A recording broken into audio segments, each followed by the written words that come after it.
अभी मैं आपके स्क्रीन में एक फोटो दिखाऊंगी। इस फोटो को ध्यान से देखना। क्या कभी आपने इस फोटो में दिखने वाले आदमी का सपना देखा है? अगर देखा है तो ये वीडियो आपके बहुत काम आने वाला है। लेकिन अगर नहीं देखा है तो हो सकता है कि आज के रात आप इस आदमी का सपना देखो।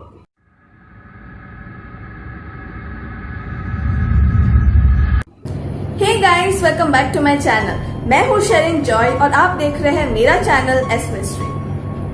आज हम एक ऐसे आदमी की बात करने जा रहे हैं जो सिर्फ सपनों में ही मौजूद है।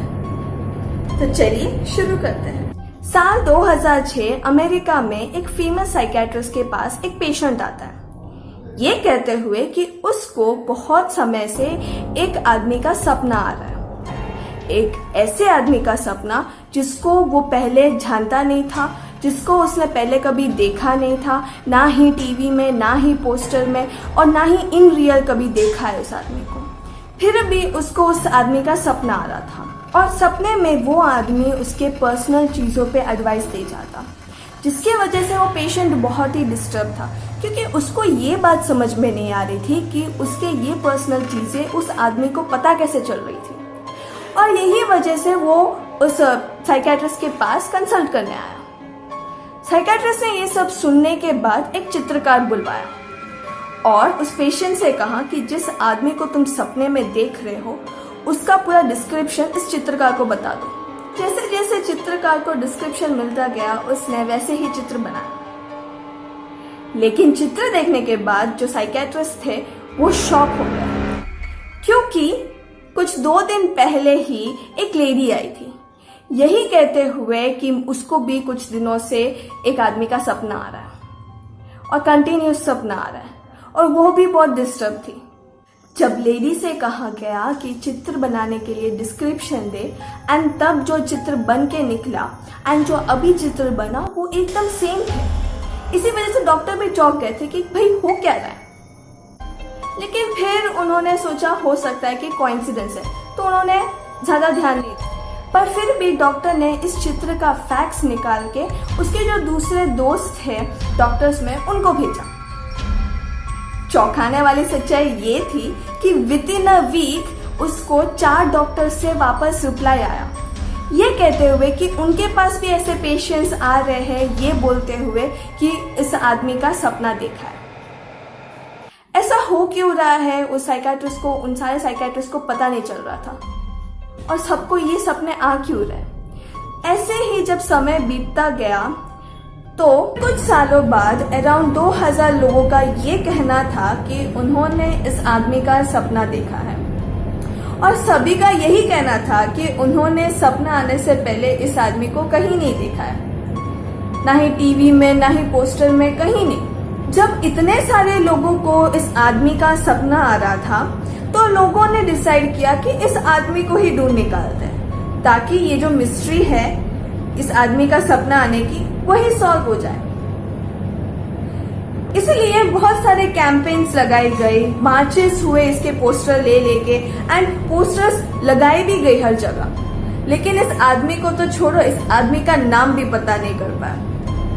एंड इसी वजह से इस आदमी को दिस मैन कर ही सब बुलाते थे। ये दिस मैन को आज तक किसी ने नहीं देखा है और ना ही ऐसा कोई सबूत है जो ये प्रूव करता हो कि ऐसा कोई आदमी सच में एग्जिस्ट करता था।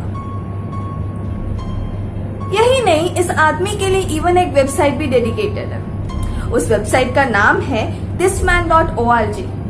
कभी टाइम मिले तो जरा जाके चेक करना। उसमें आपको ऐसे लोगों के जो एक्सपीरियंसेस है या फिर जो लोगों ने सपना देखा है इस आदमी का, उन लोगों के जो एक्सपीरियंसेस है वो आपको जानने को मिलेगा। और इस दिस मैन के ऊपर और भी आपको वहाँ से इंफॉर्मेशंस मिलेगी। इवन जो फिलोसोफर्स ने इस दिस मैन के ऊपर जो थियोरीज निकाली है वो भी हमें इस वेबसाइट से मिल जाता है। कभी समय मिले तो जरा चेक कर लेना। इस दिस मैन के लिए साइकियाट्रिस्ट ने कुछ थियरीज दी थी जो कि आपको उसकी साइट से तो मिल ही जाएगी, लेकिन फिर भी मैं आपको यहाँ पे बताना चाहूंगी। उसमें से पहला थियरी का नाम है आर्किटेक्ट थ्योरी, जिनको दिया था जंग नाम के साइकियाट्रिस्ट ने। उनका कहना था कि जब ही हम कोई कहानी सुनते हैं, जैसे कि फिलहाल अभी आप मेरी कहानी सुन ही रहे हो, ऐसे ही जब भी हम कोई कहानी सुनते हैं या कुछ देखते हैं तब हमारे ही दिमाग में हम इमेजिनेशन करने लगते हैं, राइट। हम कुछ ऐसे इमेजिन करते रहते हैं एंड वो सारी चीजें मिलके कोई इमेजेस फॉर्म होती है और ये सारी चीजें हमारे ही अनकॉन्शियस माइंड में कलेक्ट होने लगती है। फिर जब हमें कुछ स्ट्रेस आ जाती है या कोई प्रॉब्लम्स आ जाते हैं या कोई ड्रास्टिक चेंज आ जाती है हमारे लाइफ में, तब हमारे दिमाग में न्यूरोलॉजिकल चेंजेस होने लगते हैं। इसके वजह से ये सारी जो इमेजेस कलेक्टिव माइंड में छुपी हुई थी, मतलब कलेक्ट होके रखी थी, ये सारी चीजें मर्ज होके एक इमेज फॉर्म होती है। और जंग का कहना है कि ये सारी चीजें मर्ज होके ये दिस मैन का इमेज क्रिएट होती है और इसी वजह से ये दिस मैन का इमेज उन लोगों के सपने में आया।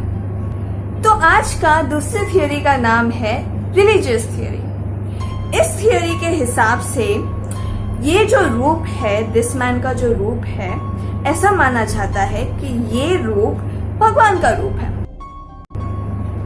क्योंकि ये जो आदमी है वो उनके सपने में आके उनको एडवाइस देता है, उनको डायरेक्शंस दिखाता है और उनको अपने पर्सनल मामले में क्या डिसीजंस लेनी है उसके बारे में आके बताता है। और इसी वजह से ही लोग इस आदमी को, ये जो दिस मैन है, उसको भगवान का रूप समझ रहे हैं। तो दोस्तों, मैं अब आपको तीसरे थियोरी के बारे में बताना चाहूंगी, जिसका नाम है ड्रीम इमिटेशन थियोरी। ये थियोरी समझाना बहुत ही सिंपल है। जैसे ही मैंने आपको वीडियो के स्टार्टिंग में कहा था कि हो सकता है कि आज आप इस आदमी का सपना देखो, वही है। ये पूरा वीडियो आपने देखा, मैं आपको इस दिस मैन के बारे में बता रही हूँ, उसका फोटो दिखा रही हूँ, तो क्या होता है ना कि आपके दिमाग में ये चीज बैठ जाएगी, आपके अनकॉन्शियस दिमाग में ये चीज बैठ जाएगी कि हाँ, इतने सारे लोग थे जो इस आदमी का सपना देख रहे थे। हो सकता है फिर जब सोने जाओ तब ये चीज आपके दिमाग में आए, और हो सकता है, मैं कंफर्म नहीं कह रही, हो सकता है कि आप इस आदमी का फिर सपना देखो। यही चीज तब 2006 में हुई थी, जब इतने सारे लोग कह रहे थे कि मैंने इस आदमी का सपना देखा है और पोस्टर्स लेके घूम रहे थे कि मैंने इस आदमी का सपना देखा। तो जिनको इस आदमी के बारे में कुछ पता नहीं था, तब उन्होंने ये पोस्टर देखा होगा, हो सकता है ना, पोस्टर तो सब जगह लगा हुआ है। फिर ये पोस्टर देखने के बाद हो सकता है वो आदमी जाके ये दिस मैन का सपना देखे एंड फिर दावा करने लगे कि उसने भी ये दिस मैन का सपना देखा है। तो ये था ड्रीम इमिटेशन थियोरी। वेल, ये थे कुछ थियोरीज जो फिलोसोफर्स इस इंसिडेंट के लिए देती है कि ये इंसिडेंट क्यों हुआ, उसके लिए एक एक्सप्लेनेशन के तौर पर ये फिलोसोफर्स ने ये थियोरीज दी। लेकिन जब ये इंसिडेंट हुआ उसके कुछ सालों बाद एक न्यूज बाहर आई कि thisman.org वेबसाइट एक इटालियन सोशलिस्ट जिसका नाम था एड्रियन नटेला, उन्होंने बनाई। और उसके कंपनी का मेन बिजनेस यही था कि ऐसे फेक न्यूज बनाना और जितना हो सके उतना उस फेक न्यूज को फैलाया जाए। उनका मेन टॉपिक्स था पॉलिटिक्स, मूवीज या फिर कोई कंपनी का प्रोडक्ट। इन सब चीजों पे वो लोग फेक न्यूज बनाते और जितना हो सके उतना पब्लिसिटी दिलाते। फिर लोगों का ये कहना था कि द गोस्ट प्रोडक्शन वाले ये एड्रियन नटेला की कंपनी के साथ मिलके ऐसे फेक न्यूज़ फैला रही थी ताकि उनकी जो नई मूवी है दिस मैन करके उसको बहुत पब्लिसिटी मिले। अब अगर हम ये सारी चीजें हम मिलके एक बार देखें तो एक ही चीज बाहर आती है कि ये सब एक फेक न्यूज थी, ये सब एक कॉन्स्पिरेसी थियोरी थी। लेकिन अगर ये कहानी सच हुई तो, क्योंकि ये एक फेक न्यूज है, उसका कोई सबूत नहीं है।